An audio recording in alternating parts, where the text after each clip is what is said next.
Yo tout le monde, c'est Ben Grise. Aujourd'hui, on se retrouve pour une nouvelle vidéo. On va analyser les futurs matchs en Ligue des Champions qui vont se dérouler demain, du coup mardi et mercredi. On va commencer rapidement par un Chelsea-Barcelone. Ce sera à 21 h mardi. Donc on peut voir que les deux équipes, que ce soit Chelsea ou Barcelone, sont sur des bonnes performances. Chelsea, à part la défaite face à Sunderland, ils ont que des victoires à part face à Karabakh en Ligue des Champions, ce qui est surprenant.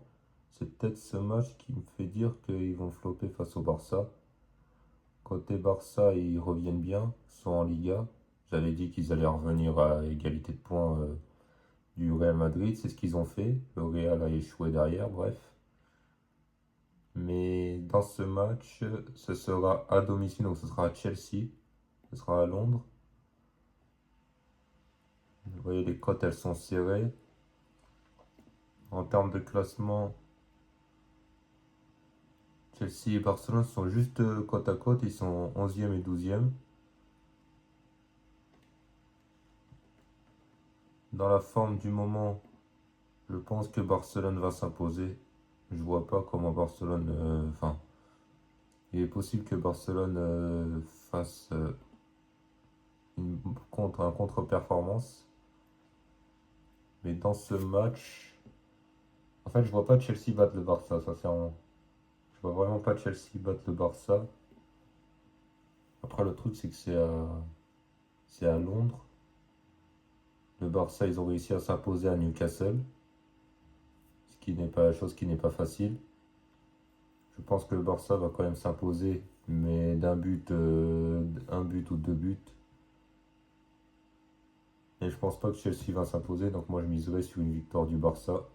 La cote du Barça elle est à 2,70. On voit que voilà, c'est Chelsea qui sont favoris en termes pour les bookmakers. Mais à mon sens, le Barça va s'imposer dans ce match. Parce que je vois sincèrement pas Chelsea s'imposer.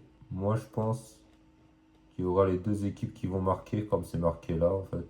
Voilà, je pense que voilà, les deux équipes vont marquer, mais qu'il y aura à la fin une victoire du FC Barcelone par un but ou deux buts d'écart max. Après Marseille-Newcastle, sincèrement, Newcastle a battu Manchester City. Sincèrement, je voyais pas Newcastle battre Manchester City. J'avais pronostiqué à une victoire de City. Ils ont fini par perdre. Donc Newcastle qui s'est imposé face à City. Marseille qui dernièrement a battu Nice par le score de 5 buts à 1, me semble-t-il. Ouais, c'était 5 buts à 1. Je pensais pas qu'il allait avoir un tel écart comme ça. J'avais prédit une victoire de Marseille à Nice, même si j'avais un peu de doute, mais j'avais prédit une victoire de Marseille, mais genre 3-2 quoi. Un truc comme ça. Avec les deux équipes qui marquent, il y a eu beaucoup de buts. Je me disais qu'il allait avoir beaucoup de buts, c'est ce qu'il y a eu. Il y a eu 6 buts, mais pas autant pour l'Olympique de Marseille, je pensais pas autant.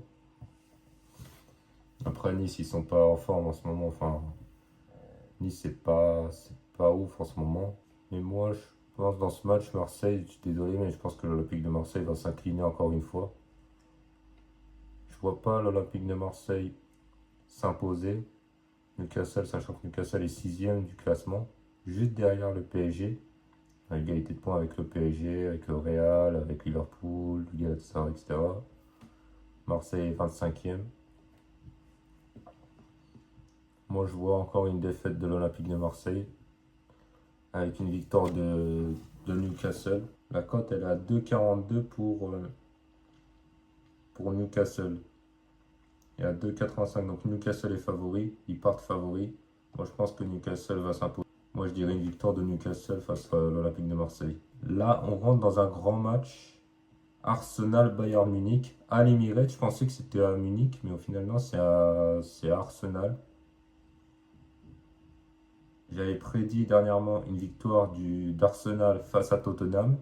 C'est ce qui s'est passé. Une victoire 4-1 me semble-t-il. Voilà, 4-1. Avec un triplé de Eze. Le Bayern qui s'est imposé 6-2 avec 3 passes décisives de Michael Olise. Donc Michael Olise qui a mis un doublé plus 3 passes décisives.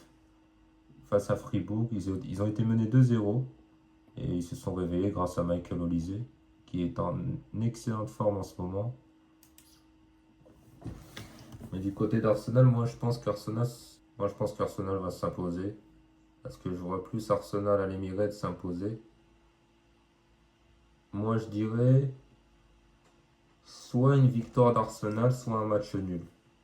Mais là-dessus, de toute façon, en termes de victoire, c'est en termes de résultats dernièrement. Voilà, c'est positif pour le Bayern et pour Arsenal, hein, les deux équipes. Les dernières confrontations, on peut voir que bah, ça c'était il y a 2 saisons, me semble-t-il. C'était l'année où le Real Madrid a gagné la Ligue des Champions, où le Bayern s'était imposé. Et il y avait déjà un match nul au match aller, lors de la dernière confrontation. Moi, je pense qu'Arsenal vont s'imposer, hein. Je pense qu'ils vont s'imposer face au Bayern. Soit ils vont s'imposer, soit il y aura un match nul. Et je vois un match avec beaucoup de buts. En plus, c'est les deux premiers du classement, à égalité de points. Moi, je vois un match nul. Moi, sincèrement, si je devrais miser, je miserais quand même un match nul parce que j'arrive pas à départager ces deux équipes. J'arrive pas à avoir un vainqueur en fait dans ce match. 3,42, elle est intéressante. Le Bayern est coté quand même à 3,7. À 3,7, c'est quand même beaucoup quand même.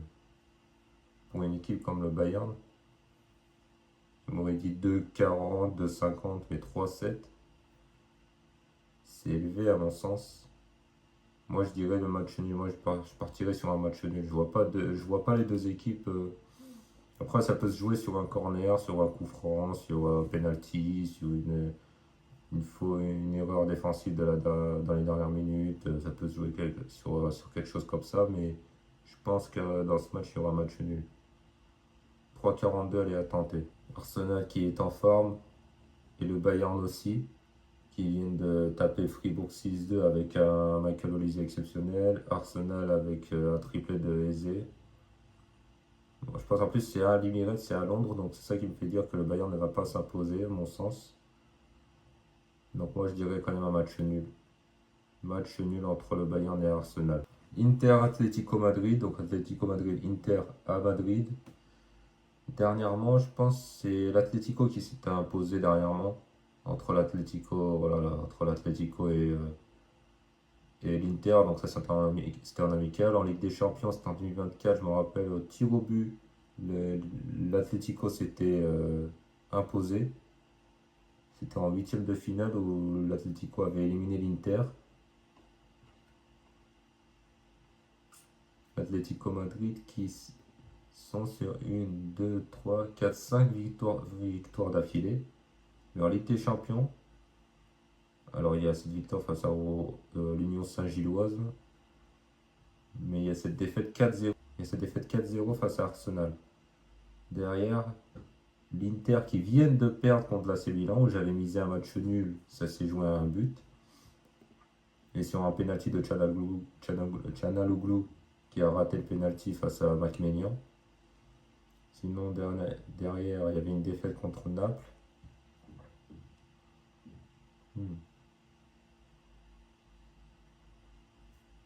Moi, je vois je vois bien l'Inter s'imposer, moi, sincèrement. Moi, je vois bien l'Inter s'imposer. En plus, l'Inter est troisième. Donc en Ligue des Champions, ils sont en égalité de points avec les deux premiers. Donc avec Arsenal et le Bayern. L'Atlético qui est 17e, moi je vois une victoire de l'Inter. Moi je miserais sur une victoire de l'Inter en termes de cote. Ils sont cotés à 3.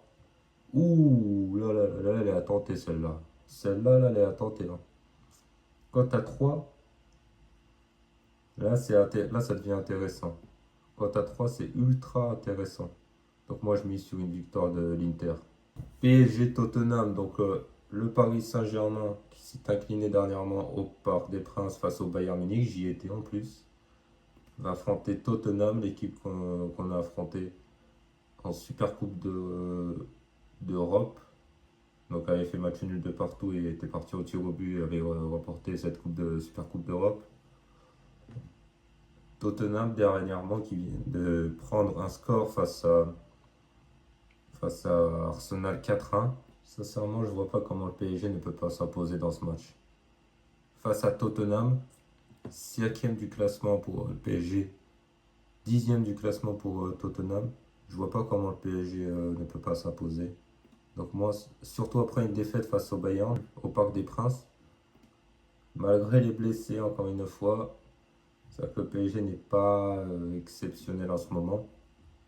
Mais sincèrement, je vois une victoire, je vois le PSG mettre le niveau Ligue des Champions et s'imposer face à Tottenham. J'ai pas de doute, j'ai quasiment pas de doute là-dessus, hein.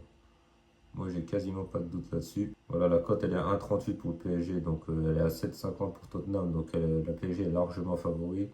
Donc moi, je dirais une victoire du Paris Saint-Germain face à Tottenham. Le Real Madrid qui va aller se déplacer à l'Olympiakos, le Real Madrid qui reste sur une contre-performance face à Elche. C'était catastrophique, franchement. Là, en ce moment, ça va pas avec Vinicius. Je viens d'apprendre que Vinicius a bloqué son contrat, n'a pas souhaité a priori prolonger. Ça peut jouer dans la tête des Madrilènes. Moi, je vois là-dessus un match nul. Au vu du moment, des performances du Real Madrid, qui sur 3 matchs d'affilée sans s'imposer. 3 matchs sans s'imposer. Là, on va se déplacer à l'Olympiakos. Qui reste, alors c'est pas des équipes extraordinaires, mais sur des matchs que des victoires à part face au PSV en Ligue des Champions. Moi je pense dans ce match, je vois pas. Moi je vois un match nul, hein. Je vois un match nul à 5-10. Moi je vois un match nul à 5-10. Le Real à l'extérieur, voilà, bah, c'est la même chose que le global. Le Real Madrid qui est sur une défaite face à Liverpool en Ligue des Champions et sur 2 matchs nuls en Ligue 1. Malgré le fait que le Real reste favori, je pense qu'il y aura un match nul dans ce match. J'espère me tromper.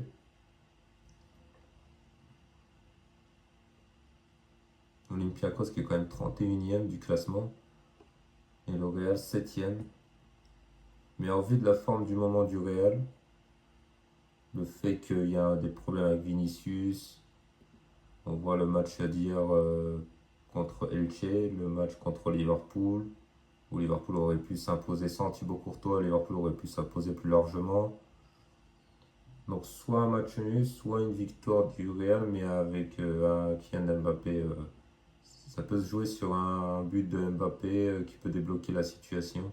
Soit une victoire du Real Madrid, mais je vois plus un match nul à 5-10 qui a tenté.